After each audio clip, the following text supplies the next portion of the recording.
Heto na po ang Aurora Hunters and Flare Esports.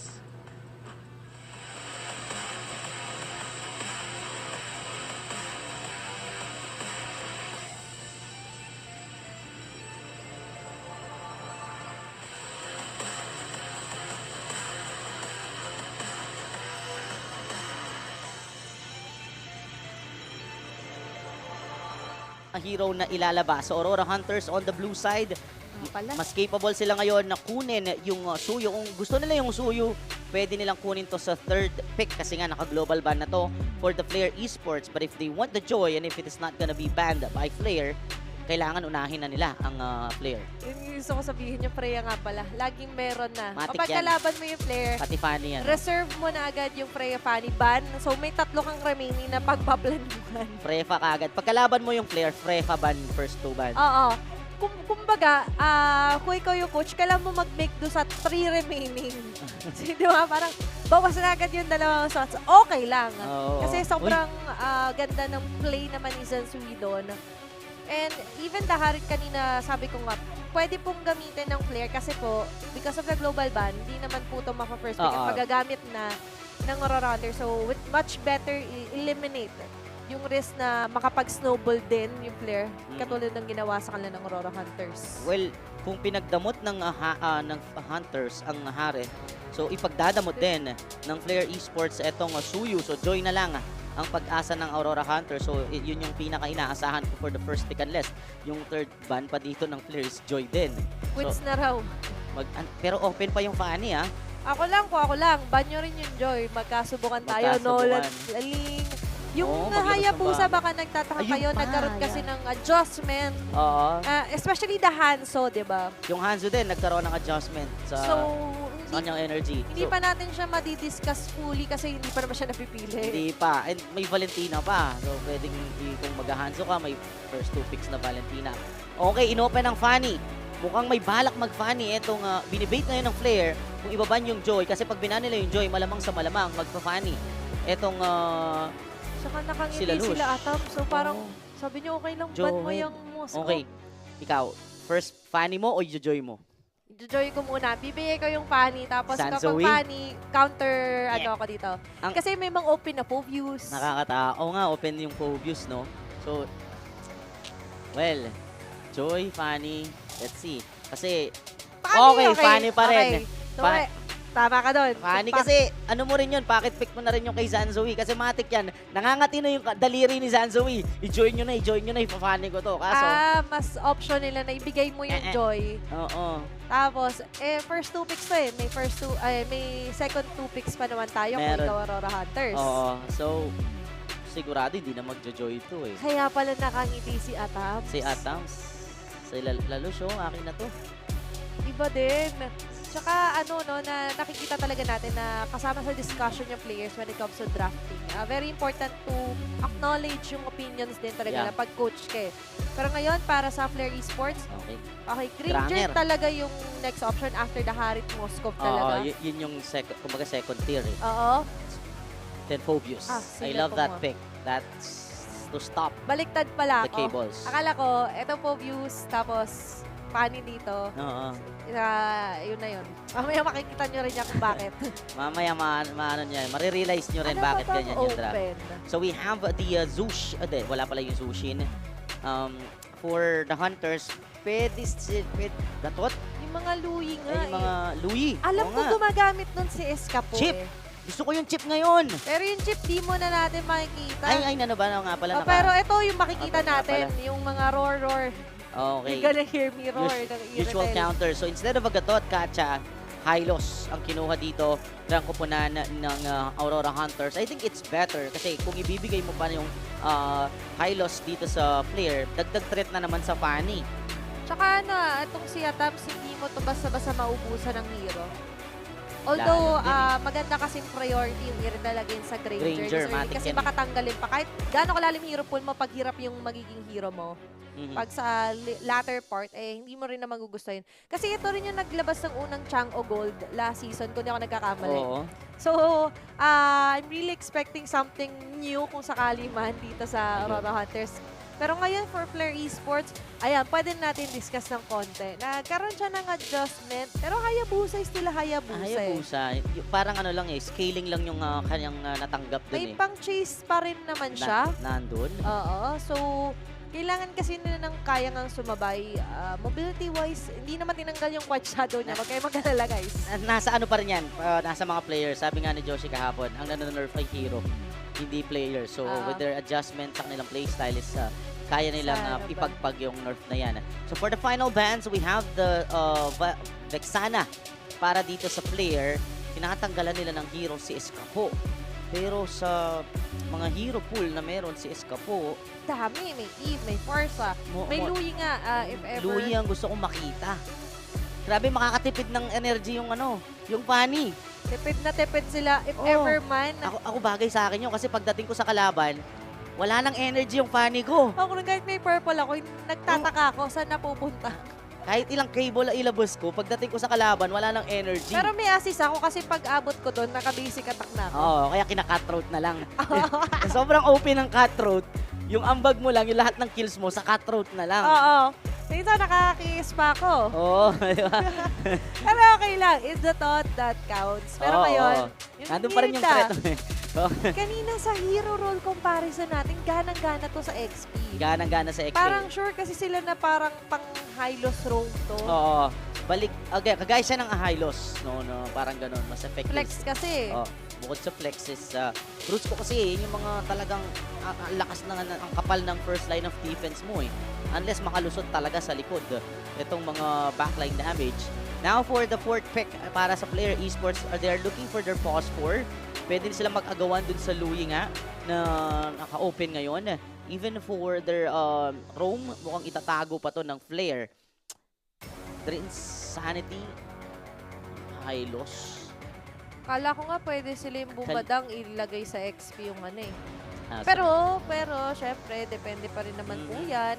Kasi sa ngayon, yung mga kalid to kalid. gatot kachay, pwede rin sa kanila actually. Oo. Kaso, fe-fret ko enough by magiging firepower. So, kailangan arterially mage yung pwede lang kay Escapo Yes. to add up to the damage ng Fanny and i-retail. Kung sakali man na magdo-double down sila sa dalawang sustain na makunat. Oo nga. Flare Esports, ano pa ba yung kulang dito? Kulang din sila ng phosphor And then, Selena is available. Pwedeng gamitin to ng Flare. Ito ang ganda nito kasi mukhang sineset up kay Manila Boy yung Khalid na yan Si Boy Dolomite to Oo, si Boy Dolomite yan. Kaya lang, kinuha na netong kupunan ng Flare ang Khalid. So, Louie mo na yan. Diversion tapos Raging Sandstorm. Pwedeng sila, no? Oo, ang ganda ng combo ninyo. Pero may Valentina pa kasi kay Escapo. Ayan. So, eto pala yung na-adjust sa Hayabusa. Adjusted the damage structure of Hayabusa's ultimate due to being able to eliminate enemy on the backside. So, umaabot kasi, di ba, kahit tagos, so, without even the stacks itself. Pero nandun Uy! pa rin nga yung somehow, talagang mga hero nito gusto niyo yung tumatalon no? gigil, may jump. Oy, At- Escapo, Farsa. Okay, isa sa signature niya na rin ito. Napaka-confident ng pick na to kasi merong Khalid and meron ding Phobius na pwedeng mambulahaw dito sa ibon na to. Pero Magbabalaho siya dito. Kiel1, Valentina, mas okay din. Or, kasi Valentina, kaya niya yung sarili niya sa Fanny dahil may double dash siya, pero Selena. Okay. Gusto Counter sa nila Farsa. yung early din, if ever to balance out na lang din. Kung may Guinevere, okay lang. Thump naman yan. Ito, meron tayong mga arrows. Mga ligaw na balat, ligaw na pa. Ito na naman yung sinasabi kong ligaw na ayaw mo. Ito yung ligaw na ayaw mo liligawan ka pa lang, sinasaktan ka na Ligaw na panat, ligaw na balat. Pero, ito kasi yung tricky part, Tupe. Kasi may momentum. Sobrang laking bagay ng momentum sa mga teams na nakakausap ko. Parang gusto niyo ba yun parang nag-game 3? Parang nahasa kayo. Sabi nila, hindi, importante rin natin at ina yung game 1. Sobra. Kasi ang laki ng boost sa moral. Kumbaga, Lalo kayo magiging aggressive. At yan yung questionable ngayon sa lineup na napili ng Flare. They have an aggressive lineup. Napaka-offensive ng lineup na to. But if they will not change their playstyle, walang mangyayari sa draft na yan, kagaya ng game number 1. So dapat sila yung maging proactive sa mga atake instead of magiging reactive or defensive sa gagawin netong Aurora Hunters. Kasi ang mga mangangaso, mas lalong tatapang yan pag may napapatay. tsaka huwag mong papakita na takot ka. Mhm. 'Di ba? And we have to see them na somehow itaas yung note nga, level of aggressiveness. Kasi si Lina to nasayabusa. Although there were certain adjustments, but still with enough resources. At speak of resources, yun yung hindi natin nakita to, pwede ba? Oo, sobra. Yung contest sa resources. Ito nga pala yung Realme Emblem build na sinasabi natin kanina na pwede nyo pong gayahin, pwede nyo i-screenshot. Comment lang SS done. Pero joke lang guys, ito muna. Yung gusto nila done and tested. Dream Sanity, may kakunatan. Pero nandun sila Amboy. Nasusubukan ng hati-hating atensyon. At doon babagsak si Cool Sprites. Manila Boy, flicker out ng Alande, pero nag-jump in. Si Amboy ang tinatarget. Di yata tatantanan. Papasok sila loose. Hindi aabot yung mga kable, pero nga aabot na nga lang din dito. Yung ambahan, suntukan, at sa hinaba-haba nung nangyari, may play-by-play agad. Di ba? Wala pang isang minuto, may play-by-play na kagad tayo. At yun yung gusto ko for the player kasi yun yung nawala kanina. Yan. Ang problema, tinry din nilang gawin ng game number 1 yan pero nabitin ulit sila. Kasi yung kanilang naging targeting, hiwa-hiwalay. Dead by na naman. Kaya Ayan. sila yung nade-deads. Dead by dead. Ayan na naman tayo. Tsaka yung mga makukunat ay medyo nagkagulo-gulo. Dream Sanity and Manila Boy, okay lang kahit na nagkagulo-gulo. At least hindi sila yung na-first blood on. Speak of which, Flare Esports medyo shaky. Parang namadali, kumbaga. Namadali yung habol nila doon. But still, pwede pa rin naman i-polish mid-game dito para sa kanila. Siguro, ops! Ayan na naman yung mga pana. Ayun yung magandang pangitain ngayon. Tumatama yung mga pana ni Amboy. Ang problema, muli siyang natakbuhan.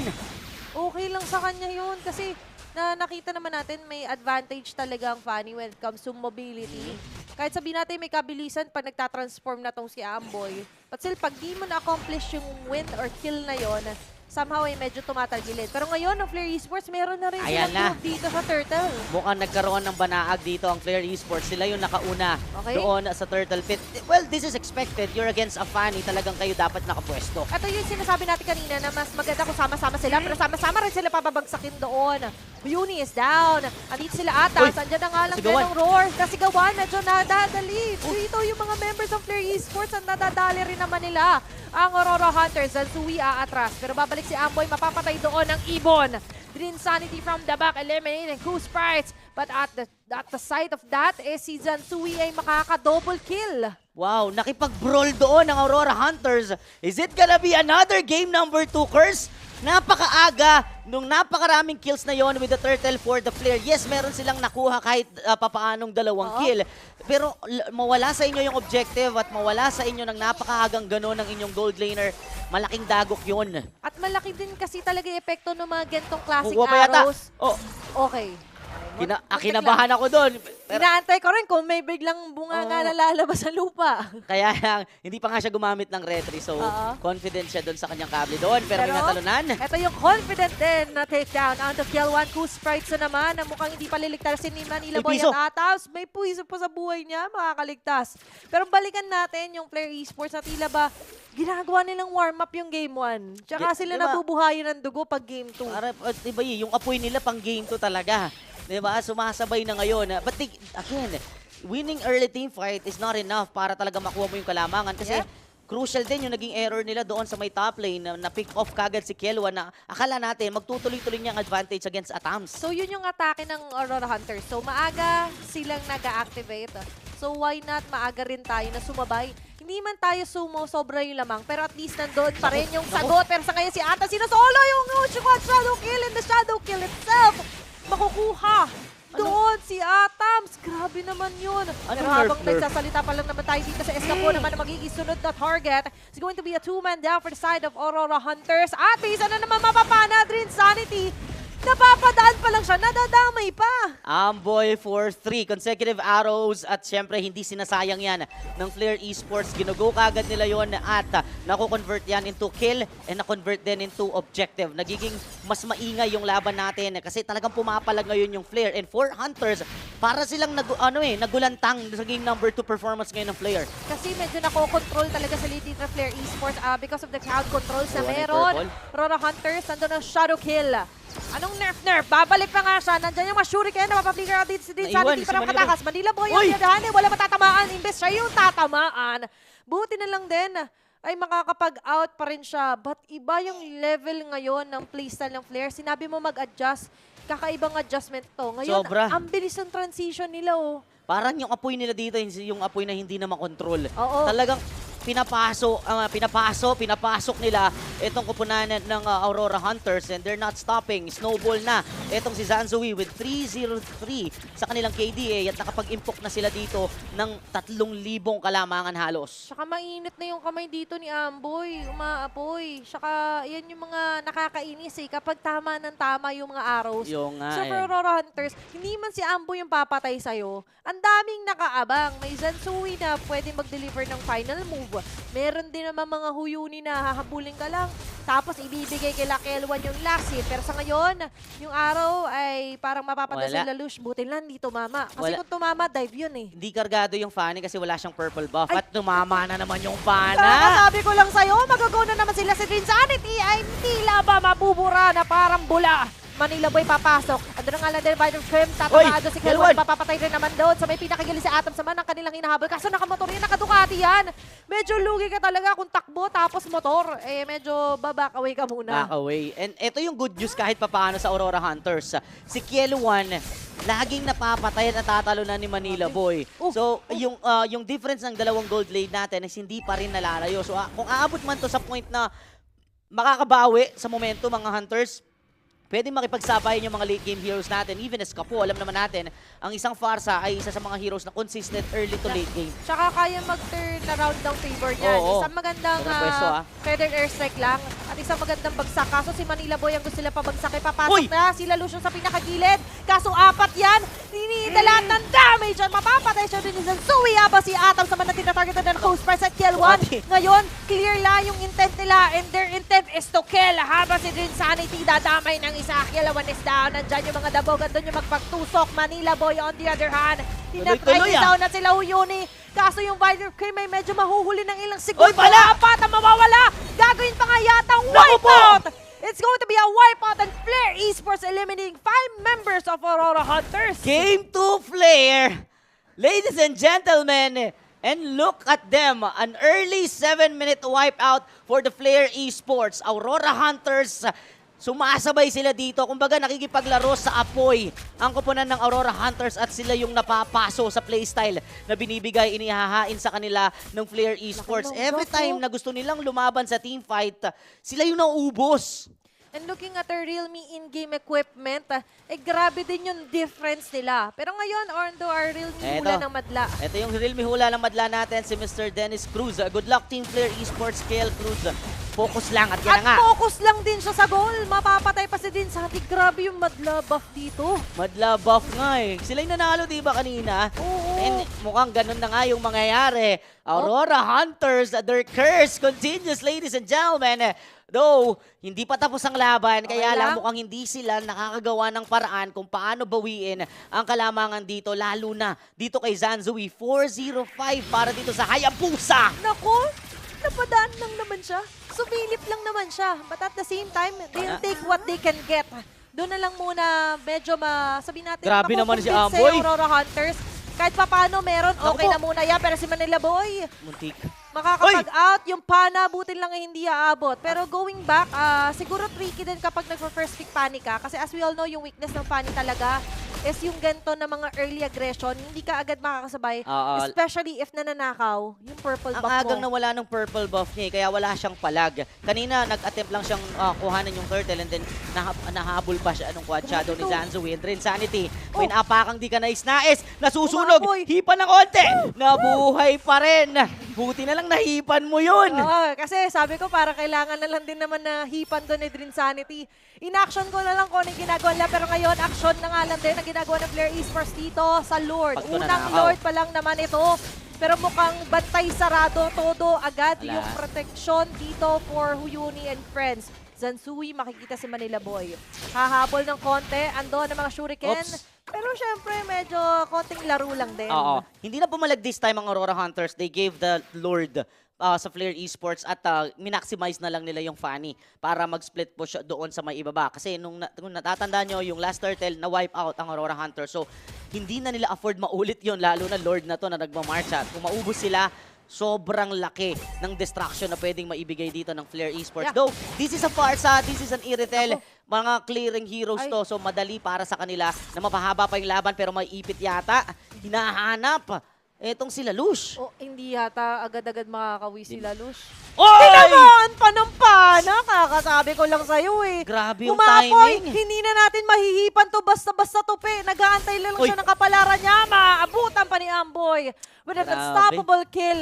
Crucial yung pick-off na yan. Kasi ngayon, 4 na lang ang matitira para dumepensa. Nahihirapan silang huminga, restricted. At lalong ngayon ng Flare Esports, hindi sila basta-basta nag-i-improvise ang plano. Meron na agad nakalatag. Meron na, planadong-planado nung picking pa lang at tumatama talaga. Pasok sa banga, pati yung pasok dito ni Coach Strides. Ito yung sinasabi natin plano at yung mga tama ng pana Uy, talaga Yuni. medyo nakakapagpasakit Lalim. ang ulo dito para sa Aurora Hunters. Bala! Lumalim man daw si Yuni pero okay lang kasi ngayon ay may pagkakataon na pumasok doon sa pinakabase ng Aurora Hunters ang Flare Esports. Isa masasakripisyo but at the cost of the Beasters sa may bandang gitna. Tore, para doon sa pagkamatay ni Huyuni. Worth it yun, Yeah. Athena. Kasi nga, may, ang takas ng Holy Defense buff. Di ba, may knockback na at alam naman natin is kayang tumunaw ng mga minions. And may charge man yung Lord natin. Hindi yun enough. Hindi na yun ganun kakunat. At wala nang enhance. Pero may yung mga pana talaga. Nag-aapoy ang kamay ni Amboy. Ang hirap ng pana na yan, no? Na nakasindi na agad yung apoy.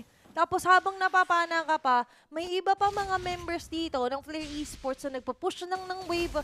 So, mapipilitan talaga ma-divide yung attention mo. Eh, syempre, pag nasa kalsada ka, hindi dapat basta-basta na-divert yung attention mo. Pero, ganun talaga eh. Kasi ngayon for Aurora Hunters, sa sarili ng lansangan, hindi sila basta-basta makapalag. Ngayon, Wala.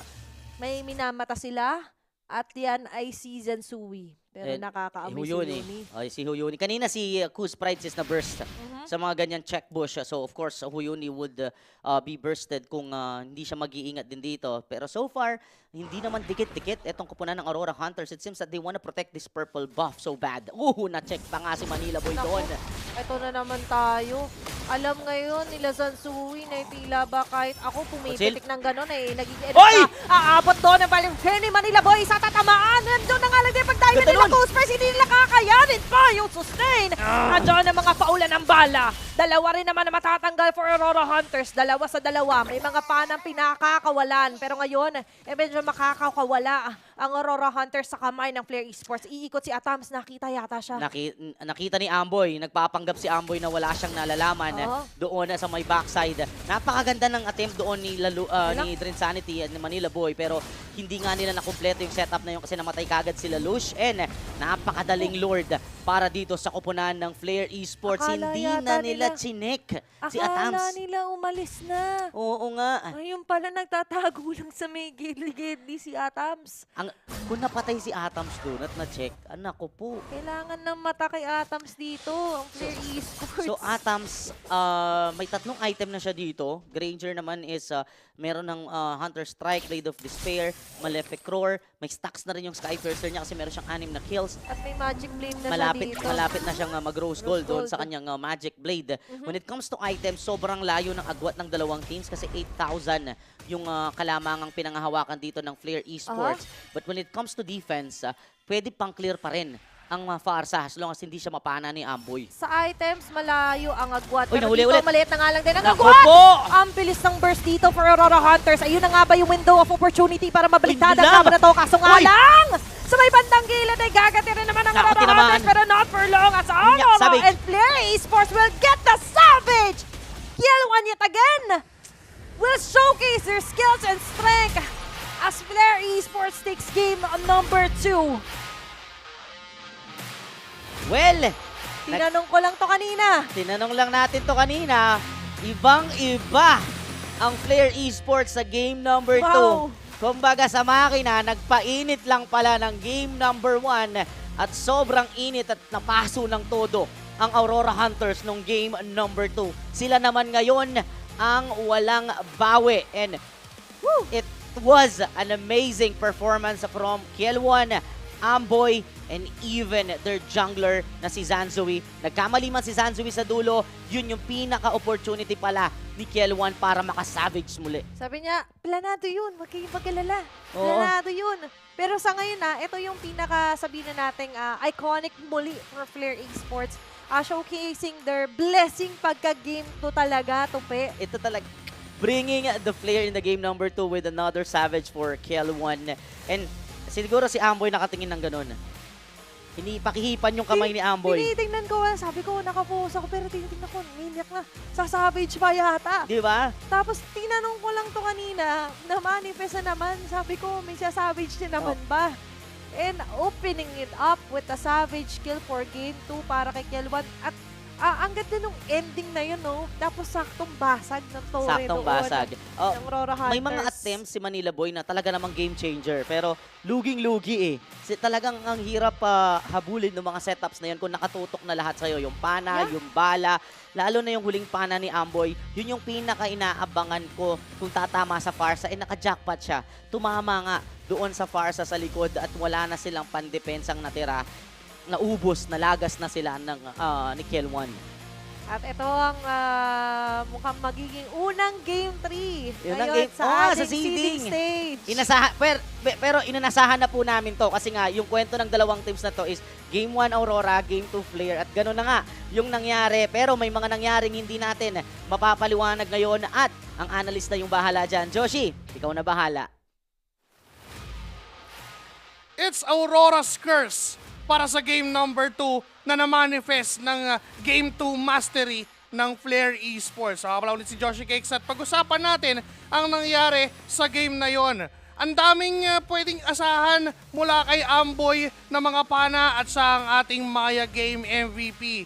Si Amboy ang Gary David ng MDL Philippines Season 5. Nag-aapoy ang mga kamay sa pagpana, 5-0-10 KDA, 587 gold per minute. Ito naman yung mga normal na nakukuhang gold ng Selena dahil sa kakaikot niya sa mapa every time, hindi na siya nakakakuha pa ng mga minions na nakapag-farm up. And okay lang yun para sa kupunan ng Flare Esports dahil yung mga pana niya kanina, yung game changers na ginagawa ng Aurora Hunters ay rendered useless para sa Flare Esports. No matter how many times mag-connect yung spatial migration ng isang Guinevere ni Manila Boy, yung mga patalon-talon niya, okay lang sa kanila dahil kumukonekta naman pabalik yung mga pana ni Amboy. A lot of team fights na nakita natin nag-initiate ay si Amboy. Yung mga tumatamang pana ay enough na yon na go signal para sa Flare Esports na okay, pasok na. Yung Hayabusa din ni Sanzui parang na lang every time na nakakita siya ng nahuhuli for the side of Aurora Hunters, tapos papasukan niya ng Shadow, okay na dahil damage output wise, sila naman ngayon yung nag-double down sa pagkuha ng early game heroes such as the Hayabusa, the Selena, and even yung pagkaka-pick up nila ng Khalid at ng Phoveus na sobrang nag-aid para sa kupunan ng Flare Esports to dominate and to continue that domination up to the early game. Tulad nga ng sabi ng ating mga casters, ang daming nagawa ni Manila Boy na magagandang setups, yung mga talon niya na nakakahuli for Flare Esports. But unfortunately, nakapag-invest ng masyadong mataas ang Flare Esports sa damage hanggang sa makuha pa nga yung Savage na yon sa kaduluduluhan. Really the cherry on top para sa laban na to. Looking at the post games, 48,304 gold per minute. Di naman nalalayo sa 41,141 ng Aurora Hunters. It is because nag-transition din naman sila Lush on getting the side lanes dahil alam niyang hindi na rin siya nakakasabay doon sa mga members ng Flare Esports and masyadong na-checkmate yung kanyang purple buff. So, yun naman talaga yung gameplay ng Fanny or even yung mga lane kapag nahihirapan na silang kumuha ng sariling purple buff, nagsa-side lane na lang talaga para mabigay yung pressure doon sa opposite lane ng kalaban. Ang kaso nga lang, may mga times na ang Flare Esports ay handa. Even si Amboy, di ba, yung pana niya kanina nung sinusubukan ni Kus Sprites guluhin itong sila Lush sa kakapush niya ng bottom lane, tumama yung pana hanggang sa mapatay pa mismo ni Amboy itong sila Lush. And with that, na-continue ng Flare Esports yung ginagawa nilang consistent pressure doon naman sa hindi napupuntahan nila Lush. And ang nagiging fall guy would be Escapo sa kanyang Farsa na kahit pa sabihin natin ang taas ng clear wave, ng Aurora Hunters, Escapo and Atams with the Ninatel and Farsa. Okay lang sa Flare Esports yun kasi mas may kakayahan ngayon si Huyuni at si Kusprites na humarap dun sa damage output dahil din sa angking mobility ng mga heroes na meron sila. And Kiel1, provide lang niya kung ano yung kailangan niyang gawin, being the ace on this match, 61,443 damage dealt. Yung mga pa isa-isang bala na maya-maya pa isa-isang buhay na pala na dinadala niya sa huling hantungan for Aurora Hunters, getting that savage para sa koponan ng Flare Esports. Kumbaga yun na yung pinaka-dessert mo sa main course o dun sa mga appetizers na binigay ni Amboy and the rest of the gang for Flare Esports. And